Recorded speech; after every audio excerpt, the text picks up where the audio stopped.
ಇವತ್ತು Bengaluru press club ಆವರಣದಲ್ಲಿ ಬಹಳ ವಿಶೇಷವಾಗಿ ತಟ್ಟಂತ ಹೇಳಿ ನಮ್ಮ ದೂರದರ್ಶನ ಚಂದನ ವಾಹಿನಿಯ ಜನಪ್ರಿಯ ಕಾರ್ಯಕ್ರಮ ಅದರ ಎಪಿಸೋಡ್ 5 ಎಪಿಸೋಡ್ಗಳನ್ನು ನಾವು ರೆಕಾರ್ಡ್ ಮಾಡಿದಿರಿ. ಎಲ್ಲಾ ಸದಸ್ಯರು, ಹಿರಿಯ ಸದಸ್ಯರು ಪ್ರತಿಯೊಬ್ಬರು ಕೂಡ ಪಾಲ್ಗೊಂಡಿದ್ದಾರೆ. ಎಲ್ಲಾ ವಿಷಯಗಳ ಬಗ್ಗೆ ಇವತ್ತು ಚರ್ಚೆ ನಡೆದಿದೆ. ಅಗ್ರಿಕಲ್ಚರ್ ಇಂದ ಹಿಡಿದು ಸಿನಿಮಾ, ವೈಚಾರಿಕತೆ, ಎಲ್ಲಾ ವಿಚಾರಗಳು, ಪತ್ರಿಕೋದ್ಯಮದ ನಾನಾ ಆಯಾಮಗಳ ಬಗ್ಗೆನೂ ಕೂಡ ವಿಶೇಷವಾಗಿ ಆಳವಾದ ವಿಶ್ಲೇಷಣೆ ನಡೆದಿದೆ.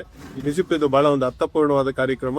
ಪ್ರೆಸ್ ಕ್ಲಬ್ ಇತಿಹಾಸದಲ್ಲಿ ಮತ್ತೆ ಪತ್ರಿಕೋದ್ಯಮ ಇತಿಹಾಸದಲ್ಲಿ ಇದೊಂದು ಹೊಸ ಮೈಲಿಗಲ್ಲು ಅಂತ ಹೇಳೋದಕ್ಕೆ ನಂಗೆ ಖುಷಿ ಆಗುತ್ತೆ. Thank you.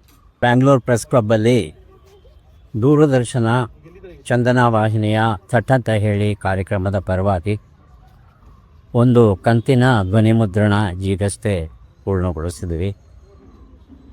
ಈ ಒಂದು ಮುದ್ರಣದಲ್ಲಿ ಪಾಲ್ಗೊಂಡಂಥ ಪತ್ರಕರ್ತರು ಪತ್ರಿಕೋದ್ಯಮದ ಅನೇಕ ಆಯಾಮಗಳ ಪರಿಚಯವನ್ನು ನಮಗೆ ಮಾಡಿಕೊಟ್ಟು, ಅವರು ಮಾತ್ರ ಬಳಸುವಂತಹ, ಅವರಿಗೆ ಮಾತ್ರ ಅರ್ಥವಾಗುವಂತಹ ಕೆಲವು ಪಾರಿಭಾಷಿಕ ಪದಗಳು ಏನಿದೆ ಅವುಗಳ ಅರ್ಥವನ್ನು ನಮಗೆ ಮಾಡಿಕೊಟ್ರು.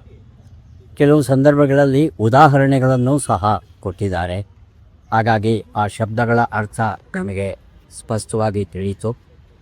ಸುದ್ದಿಯನ್ನು ನೋಡುವಾಗ ಅಥವಾ ಓದುವಾಗ ಯಾರಾದರೂ ನಮ್ಮ ಸುದ್ದಿ ಮೂಲ ಅಂತ ಕೇಳ್ತಂದರೆ ಆ ಸುದ್ದಿ ಮೂಲ ಅನ್ನೋದು ಕನ್ಫರ್ಮ್ಡ್ ಅನ್ನೋದು ಗೊತ್ತಾಗುತ್ತೆ ನಮಗೆ. ಅಂದರೆ ಆ ಪತ್ರಿಕೆಯವರು ಅಥವಾ ಆ ಚಾನಲ್ ಆ ಸುದ್ದಿಯ ಸತ್ಯಾಸತ್ಯತೆಯನ್ನು ತಿಳ್ಕೊಂಡು ಈ ಒಂದು ಸುದ್ದಿಯನ್ನು ನಮಗೆ ಕೊಡ್ತಿದ್ದಾರೆ ಅನ್ನೋದು ಗೊತ್ತಾಗುತ್ತೆ.